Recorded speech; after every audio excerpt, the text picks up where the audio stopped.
അപ്പോൾ ഇന്നത്തെ ലഞ്ചിന് എന്തൊക്കെയാണെന്ന് നോക്കിയാലോ.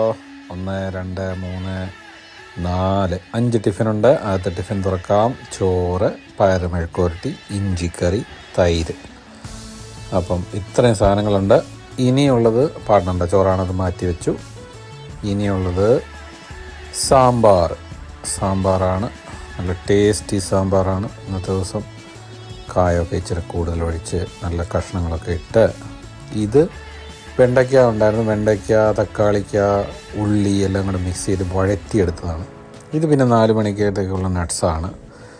4 മണിക്കൊരു ചെറിയ വിശപ്പ് വരുമ്പോൾ കഴിക്കാനുള്ളതാണ്. ഈ തക്കാളി ഇട്ട് വഴറ്റിയ വെണ്ടയ്ക്ക കൂട്ടാൻ ചപ്പാത്തിക്കൊക്കെ നല്ലതാണ് കേട്ടോ. സാമ്പാർ, തൈര്, പിന്നെ പയർ മെഴുക്കുവരട്ടി എല്ലാം കൂടെ, ഇഞ്ചിക്കറി ഇതിനകത്ത് തന്നെ ഉണ്ട്. അതെല്ലാം കൂടെ അങ്ങോട്ട് കൂട്ടിക്കുഴച്ച് അതിനകത്ത് കുറച്ച് കരിവേപ്പില എടുത്ത് മാറ്റി വെച്ചു.